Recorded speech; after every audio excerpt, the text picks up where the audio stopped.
Senovinė fotografija naudodavo šitus sprogmenis. Skamba kaip nesąmonė, bet to paaiškinsiu. Prieš atsirandant modernioms ledinėms lempom, kaip šita, fotografijai buvo ganėtinai didelė problema per labai trumpą laiką gauti pakankamai šviesos. Bet įmanoma. Pavyzdžiui, mūsų receptas yra natris, aliuminis ir kalio perfluoratas.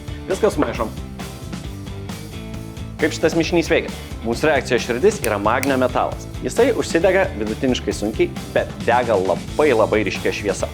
Aliuminį uždegti jau yra kur kas sunkiau, bet magnis dega virš 2000 laipsnių liepsna. Ta liepsna gali uždegti net aliuminį. Aliuminis dega dar ryškiau. Bet kad visa mūsų reakcija įvyktų ganėtinai greitai, mums reikia stipraus oksidatoriaus. Čia mes turime kalio perfluoratą.